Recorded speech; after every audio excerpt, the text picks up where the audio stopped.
سلامونه مې واخلئ ملګرو عارف تابان یم. دا مهال په ضلع شانګله او خاص کر بیا په پیرخانه لاړۍ کې موجود یم.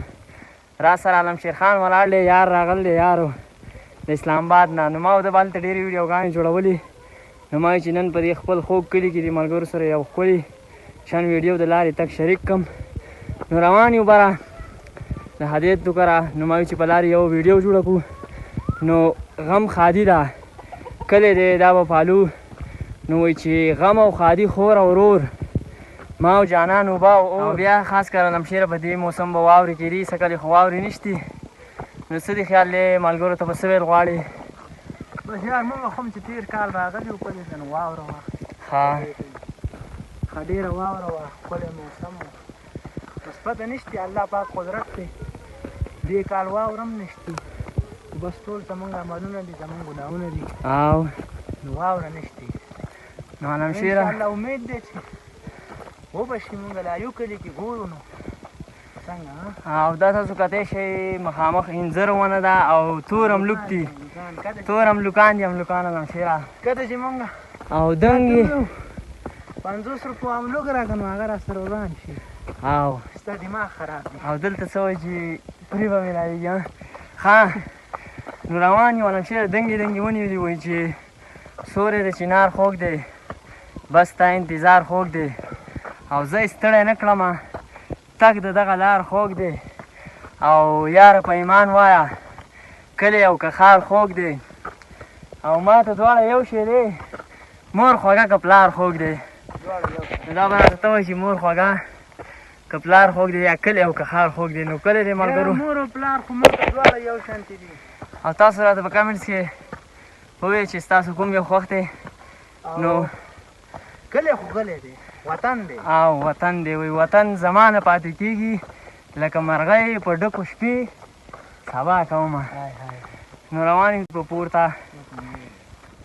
ګرانې نه دي ځکه چې سړی چې په کوم ځای کې عادت شي بیا په هغه لارو ځي. پخوا به چې مونږ واړو نو په دې لارو به داسې راختو.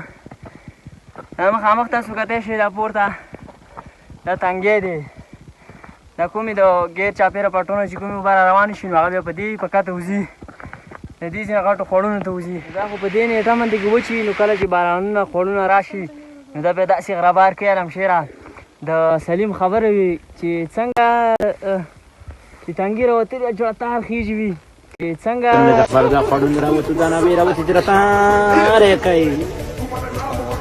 یوګانې به تاسو کتلي ملګرو. نو دا چې په مخه روانې نو د چا نه په لاره کې دا تپوس نه کوي چې سمندر څومره لرې دی، نو چې څومره خوړ لرې دی یا څومره سمندر لرې دی، په چا نه په لاره کې دا تپوس نه کوي. نو دغه شانې کامیابي چې د هغې سر چاته نه دی معلوم، د چا نه به په لاره کې دا تپوس نه کوو چې کامیابي څومره لرې ده یا څومره لرې. نو مزل به کوو، زه به په مخه حوصله به خپله نه غورځوو. نو دا چې روان دي تاسو ته پته ده لرو غرونو نه راځي او بیا غټو غټو سمندرو سره یو ځای کېږي. نو د چا نه داسې په لاره تپوس نه کوي چې سمندر څه ځای کې دی یا څه ځای کې دی. نو موږ به هم د چا نه دا تپوس نه کوو چې کامیابي څومره لرې ده. نو وایي ته محنت کوه او کامیابي چې ده هغه د چا په لاس کې ده؟ د الله په لاس کې ده. او محنت چې دی هغه الله تعالی د هندو چې دی هغه هسې نه بوځي، هندو محنت هم هسې نه بوځي. نو را روان یو ملګرو، زه په دې کلي په دې سختو لارو کې به خیږو او تاسو ته به د دې کلي ښکلاګانې او د دې ځای د موسم او څه کلې خو واورې نشتي نو بیا به د واورو او ویډیوګانې جوړو، هغه به تاسو سره شیر کوو. نو دا بیزه لګیا ده په سر باندې کې، بیزه خو نه ده د بیزې بچوړی دی لګیا ده په سر باندې کې د رزق لټون کوي. نو دلته کې دا بیزې میزې چې دي دا په دې یو دوه ملګري دي، دوه ماشومان دي، دیو نه به تپوسونه کوو. الله دې بخیر واګه څنګه ښه څنګه سره کار ته روانې مخلقه بال لا لګي بال لا کرکټ کوي ها په دې بغلو کې په دې بالونو پسې منډې وایو کرکټ کوي. دا حال به زمونږ هم پخوا دې سره سړی مضبوطېږي او تکړه کېږي. صحیح دی، زه خوشحاله اوسې ډېر چې یاره د مني موسم کې راشه چې درله درکړم د چغجو ډک پلیټونه.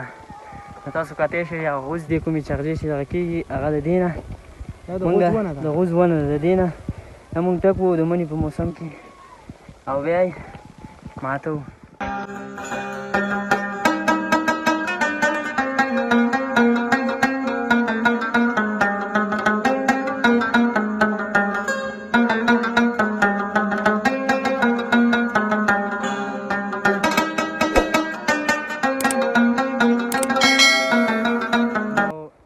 ملګرو د نورې ویډیوګانو په تمه اوسئ. د الله په امان ستاسو نه بخښنه غواړم که ستاسو دا ویډیو خوښه شوي نو د ملګرو سره شیر کړئ او خپل